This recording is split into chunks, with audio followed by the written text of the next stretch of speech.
Good morning, folks. Tom Bell here, your midlife trucker, rolling east with the sun rising like it's putting on a Broadway show just for me. I'm hauling a load of batteries from a warehouse in Chino, California to Kingman, Arizona. Look at this scenery. Wide open desert, mountains in the distance. Not a cubicle or conference call in sight. Does it get better than this? The West is something else. Raw, untamed, like a John Wayne movie minus the shootout. You've got vast stretches where it's just you, the road, and maybe a tumbleweed auditioning for a cameo. Along this interstate, you'll spot abandoned ruins. Crumbling buildings, old gas stations, faded diners with neon signs that haven't flickered since Eisenhower was president. These are ghosts of Route 66, the Mother Road, when folks chased dreams west in beat-up Chevys. Every cracked foundation tells a story of truckers, dreamers, and wanderers who passed through before my rig ever rumbled by. Fun fact, the Mojave Desert we're cruising through, it's been here for millions of years, outlasting my old corporate deadlines and those forgotten shacks.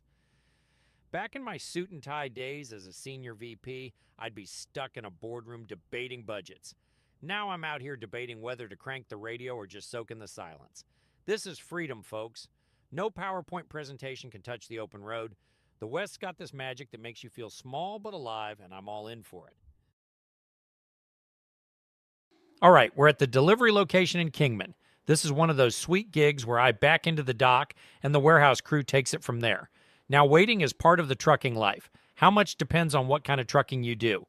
I'm in dry van, so we get some downtime, but nothing crazy. Compare that to refrigerated carriers.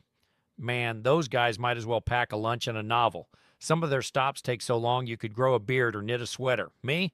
I'm happy to sit here, sip my coffee, and watch the world go by. Did you know Kingman's on historic Route 66? This town's got stories. Truckers, travelers, and dreamers all passing through. Kind of poetic when you think about it. Patience is key in this job, and I've got realistic expectations, which keeps me grinning while others might be grumbling. 40 minutes after arrival, I'm unloaded and rolling west again. That's a quick turnaround, folks. Look at this. Arizona's got these cities that just pop up like oases in the middle of nowhere. One minute, it's all desert and sky. The next, there's a town with a gas station and a diner. The open space out here is unreal. You can drive for miles and see nothing but nature flexing its muscles. Makes you wonder how anyone ever thought, let's build a city right there. Arizona's got 113,000 square miles, and most of it's this kind of wide open beauty. No wonder I love this job. Every mile's a postcard. Well, folks, we're just shy of Ludlow, California, and traffic's at a standstill. Word on the CB is there's a semi rolled over in the right lane and the cleanup's in progress. This load I'm hauling, sailboat fuel, trucker talk for an empty trailer. Empty trucks are light, and that's a problem in high winds. They can catch a gust and flip like a pancake. The wind's calm now, but earlier it must have been howling. This is the third rollover I've seen this trip. High winds and light loads are no joke. Trailers can sway or worse. Fun fact, wind gusts in the Mojave can hit 60 miles an hour, enough to make any driver pucker up.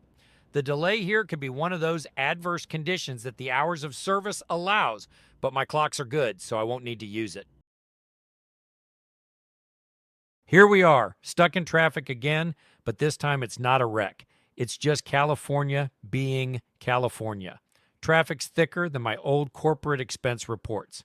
We're crawling at 5 to 15 miles an hour, which gives me plenty of time to admire the scenery, or lack thereof. Check out all these electric cars zipping around. California's got more EVs than anywhere else in the U.S., with over 1.2 million registered last year. They're quiet, but I'm still partial to the rumble of my diesel. And look at those lane-splitting motorcycles weaving through like they're in an action movie. Lane splitting's legal here, unlike most states, but it takes nerves of steel. Riders save time, but one wrong move, yikes. Me, I'll stick to my 18 wheels and realistic expectations, even if it means inching along with the rest of the Golden State. It's evening now, and you know what that means. Travel centers are packed tighter than a CEO's schedule.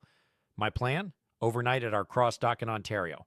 It's a hive of activity during the day, but once the gates close, it's quiet enough to catch some Z's. Today was a solid run. 10 hours and 16 minutes of drive time, covering 510 miles. Not bad for a former suit, right? Ontario's cross dock is like a trucking ballet. Trailers moving, forklifts dancing, all to keep America's goods flowing. Fun fact, Ontario's got one of the busiest cargo airports in the U.S., moving tons of freight daily. This job's got its challenges, but with realistic expectations, I'm happier out here than I ever was in a boardroom. Thanks for riding along, folks. Make sure that you are enjoying every day at work, and I'll see you in the next vlog.